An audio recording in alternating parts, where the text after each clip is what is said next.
Hello and welcome to another video. I am so excited about this one. We're gonna talk about how to be the most embodied and grounded self inside of a relationship. And this is not oh, you're supposed to be like this. This is some things that I found in my relationship and in a way of being that have been really supportive for who I am as a woman and how I relate to men and my relationship in general. So that's the place that I'm sharing this from. And this is for women that are already in a relationship, but also if you desire to call in a relationship and you want to prepare yourself, because these are inherent qualities that you can cultivate and practice that will be really supportive for you inside of a relationship, inside of the sacred container of a loving, devotional, monogamous relationship. And I'm speaking from a perspective of man and woman, but you can take this in any way. So let's begin. This is not a rule book. This is guidance birthed from my own experience. So the first habit and way of being that has helped me become more happy in my relationship has been a loyal gaze, holding a loyal gaze. And I already started practicing this way before I met my man because it is a quality that I wanted to embody and something I wanted to practice and also utilize it to call in my partner. So a loyal gaze is a gaze that is loyal to your man or woman only. It's a gaze that does not wander, eyes that don't wander. Wandering eyes, I see them as you're walking down the street and you see, I don't know, a man walking by or an attractive man walking by, and then your gaze like follows. It's like a lustful, wandering gaze that doesn't serve anybody, because why are you placing your attention outside of your person, outside of your love? I found that practicing a loyal gaze keeps the energy contained, right? I see a relationship as this beautiful sacred container, and a loyal gaze holds that container in place. When you start wandering, when your eyes start following different people outside of that container, it creates this energetic leak that does not feel clean. And you can ask yourself, would I want my man to be looking at other women? Probably not. So practicing a loyal gaze is really to honor the loyalty inside of your relationship. And I already started practicing this way before I met my man because I wanted to get closer to God, and I feel like, okay, it's only God and me, so why would I be scattering my energy and focusing, right? It's where you place your focus. Why would I focus on something else rather than me or God? And now it's me, my man, and God. So that's the first one, the loyal gaze. It's a little bit bright. I'm gonna grab my hat. I'll be right back. Okay, I'm back.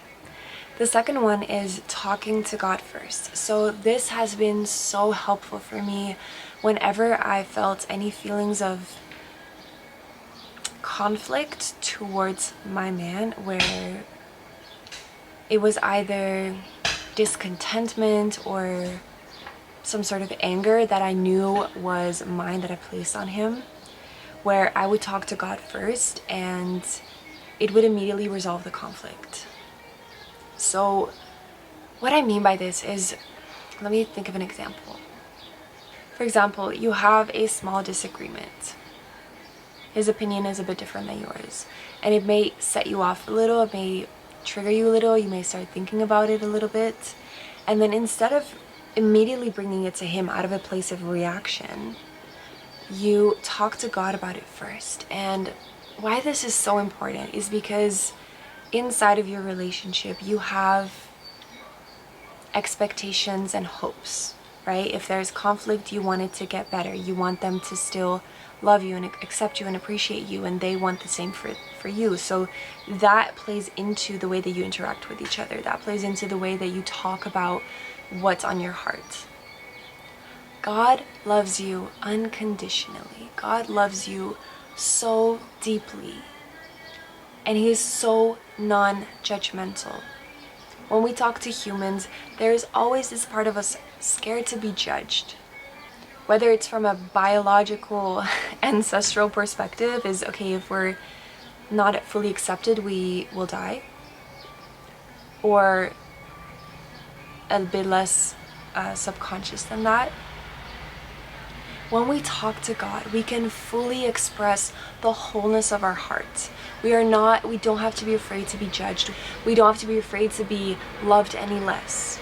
You can fully speak your truth, fully speak your heart.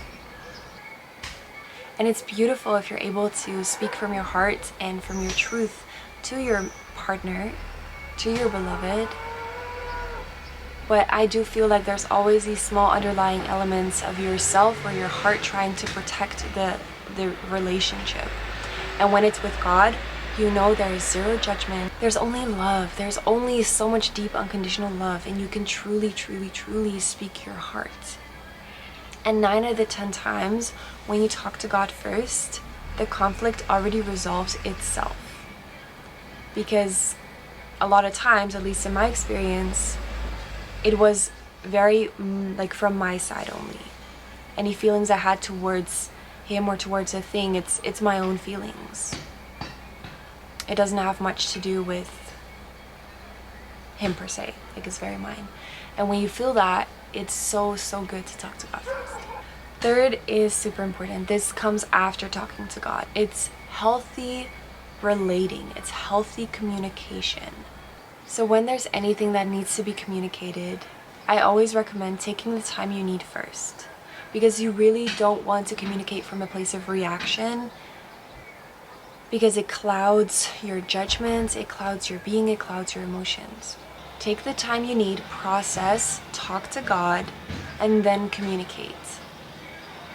And communicate from the place of nonviolence.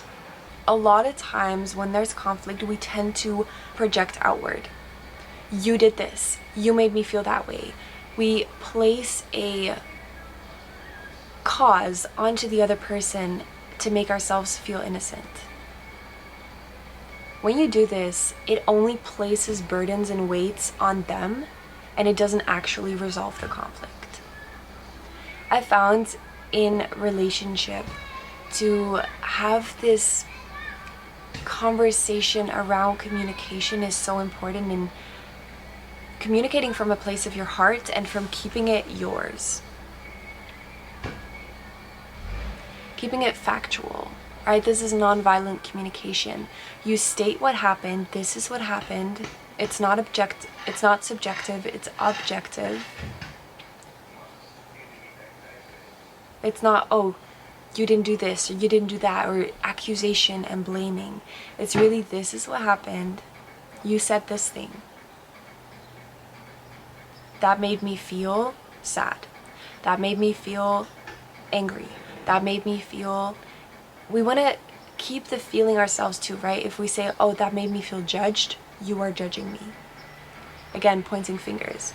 That made me feel disappointed, you are disappointing me, right? We really want to keep it with, that made me feel sad, or that made me feel angry, or that, like, emotions that are very basic. This is when we communicate it and when we resolve. And then you offer a solution. I believe arguments are healthy, right? We want to be able to speak our heart and our truth. Just one last thing, like something small that I see a lot of people do that is really huge. It's very you versus me, my opinion versus your opinion, when it should be us against the problem, right? When there's something that needs resolution.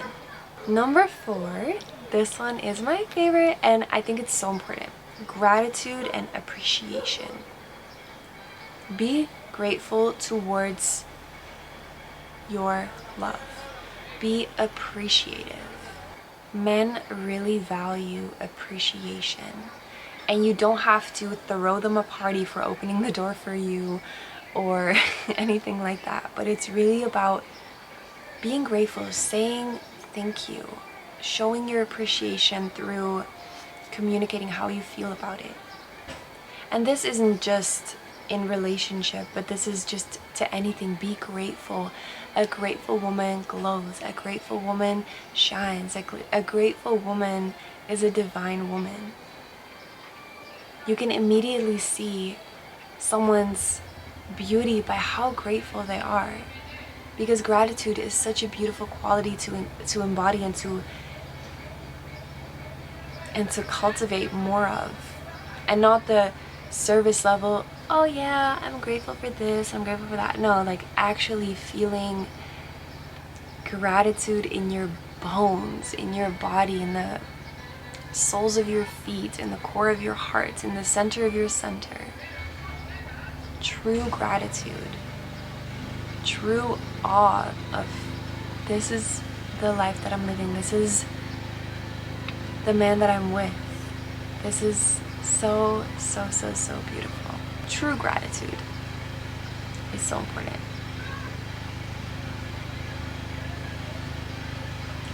So for now, those are the 4 little nuggets of wisdom that I've found that have been so supportive for my relationship. If you want to learn more about deepening into your womanhood and elevating your relationships and becoming more divine and glowing and beautiful from the inside out, join us in the Earth Angel membership. This is a growing library with monthly calls where you really get to be in a space with other women who are also on that journey of becoming their most divine selves. Thank you so much for watching. I'd love to hear in the comments what resonated with you and how this is making you feel. Don't forget to like, and see you next time.